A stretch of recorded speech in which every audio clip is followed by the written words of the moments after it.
Ciao a tutti e bentornati su White War Racing.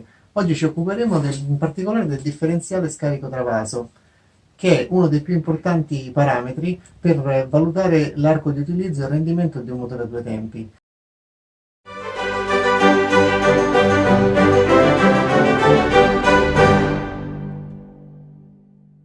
Che dice più della fasatura in assoluto, ovvero una certa fasatura può avere potenzialmente un certo rendimento, ma la differenza scarico-travaso influenza moltissimo la curva d'erogazione e un differenziale troppo stretto può mortificare una fase di scarico di per sé molto alta. Questo perché quando il pistone scopre la luce di scarico, immediatamente i prodotti di combustione ad alta pressione escono dalla luce di scarico, ma se i travasi vengono scoperti troppo presto, in un certo senso, accade che a un certo regime, quando vengono scoperti i travasi, la pressione nel cilindro non è ancora caduta a valori sufficienti da non provocare uno stallo nella salita dei gas freschi dal carter, la cui compressione è modesta. Allora, per fare questi confronti abbiamo già pronti due carter motore, uno sul quale è stato montato un albero in corsa 57 biella standard 110, con momentaneamente montato questo cilindro Malossi Sport in cui non sono state toccate le luci, quindi a fasi standard, così come esce dalla casa. Su quest'altro blocco motore invece posizioneremo in seguito il cilindro che ora è su quello e qui abbiamo un albero motore in corsa 60, sempre BL 110. Così poi su questo vedremo come mutano le fasi in corsa 60 e come ulteriormente mutano spessorando sotto il cilindro. Dunque misureremo prima le fasi che ha il cilindro in corsa 57, poi passeremo al blocco motore in corsa 60 e vedremo quali sono le fasi con solo la guarnizione senza spessori, con lo spessore da 0,7 oppure con lo spessore da 1,5 sotto al cilindro. Annoteremo qui le misure ottenute in queste 4 prove e successivamente valuteremo i risultati ottenuti. Per misurare le fasi utilizzeremo uno spessimetro da posizionare tra pistone e bordo luce per avere delle misure precise, in modo che al netto dello scarto minimo dovuto allo spessimetro possiamo ottenere misure comparabili. Questo qui è l'aspetto più importante delle misurazioni, perché dire misurare è facile, avere misure attendibili è molto più complicato, e questo vale per tutte le misure, cioè quando si passa dalla teoria alla pratica. Allora, veniamo alla fasatura vera e propria. La fase di scarico quanto dura? Poniamo il caso 175 gradi come nel nostro caso, come vedremo. Bene, come si misura? Da quando il pistone scendendo scopre la luce di scarico, comincia a scoprirla appena una fessura, che adesso poi fisseremo a 0,15 centesimi col nostro spessimetro, a quando l'avrà completamente richiusa. Quindi si scende giù, si risale e alla fine chiude. Ecco, la stessa cosa vale per i travasi. Ok? Dunque andiamo al sodo e misuriamo le fasi vere e proprie. Cominciamo dallo scarico. Io ho posizionato il goniometro sullo 0 e luce di scarico chiusa, con lo spessimetro preso in mezzo dal pistone. Giro indietro, scopro la luce, la ricopro fino a quando il pistone non avrà ripreso in mezzo lo spessimetro come prima. Vediamo a quanto siamo. Il goniometro segna 175 gradi appena abbondanti. Comunque prendiamo per buono il dato di 175. Adesso ritorniamo indietro, misuriamo il travaso. Adesso il goniometro lo troveremo con lo 0 corrispondente ai 30 gradi, se no dovrei riposizionarlo, ma contiamo da 30. Faccio la stessa procedura, chiudo il travaso, vediamo quant'è il goniometro, è a 145, quindi avremo una fase di travaso di 115 gradi appena abbondanti. Dunque scriviamo le nostre fasi. Abbiamo ottenuto 115 gradi di travaso e 175 di scarico in corsa 57. Adesso andiamo a vedere cosa succede in corsa 60. Abbiamo ora posizionato il nostro cilindro sul blocco motore con l'albero in corsa 60, BL 110, e ripetiamo le stesse misure di prima. Sotto il cilindro non c'è nessuno spessore, solo la guarnizione originale Malossi. Allora, ricominciamo con lo scarico. Pistone a battuta sullo spessimetro, e disco goniometro a 0. Andiamo indietro, apriamo, chiudiamo e andiamo a leggere.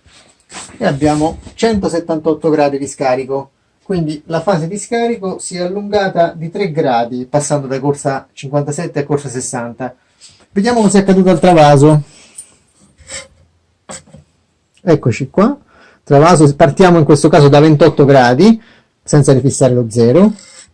Giriamo indietro, chiudiamo e siamo andati a 149, quindi abbiamo 121 gradi di travaso.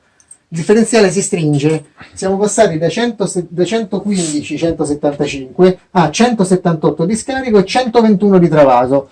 Segniamo.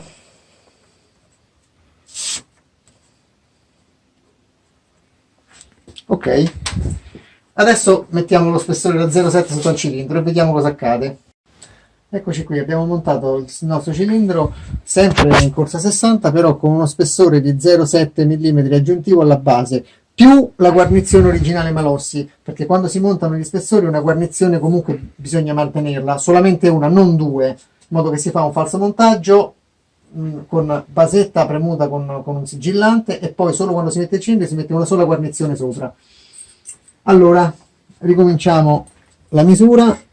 Abbiamo fissato lo 0 a scarico chiuso, giro indietro fino a chiuderlo di nuovo completamente e adesso con lo spessore a 0,7 leggiamo 181 gradi, quindi lo scarico è passato da 178 a 181. Vediamo il travaso.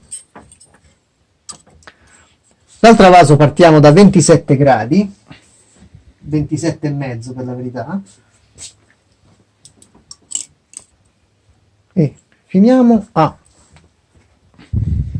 153, quindi oltre 120, quasi 126 gradi di scarico, di travaso. Quindi abbiamo ottenuto quasi 181 di scarico e possiamo dire quasi 126 di travaso, insomma, oltre 125,5. Il differenziale si comincia a stringere sensibilmente. Adesso smonteremo il cilindro e passeremo allo spessore da 1,5 mm sotto.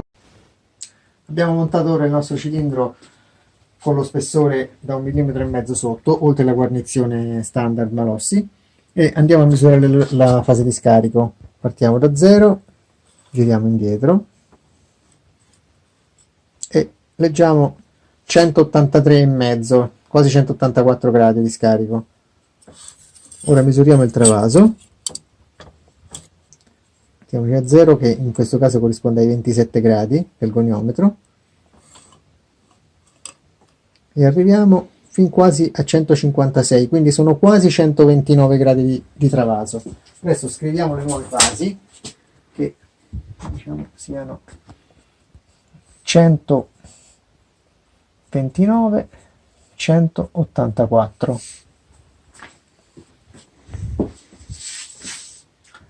Quindi i valori sono mutati moltissimo, dal cilindro in corsa standard che aveva 115-175, siamo passati alla massima ampiezza in corsa 60 spessorato di 1,5 mm sotto a 129-184. Non solo il differenziale si è stretto di diversi gradi, di 5 gradi, ma soprattutto si è stretto di 5 gradi a fasi più alte, quindi in proporzione è un differenziale molto più stretto, perché uno scarico di 184 gradi potrebbe far girare il motore anche moltissimo, se però il travaso fosse 120. Con 129 di travaso il motore non potrà girare altrettanto.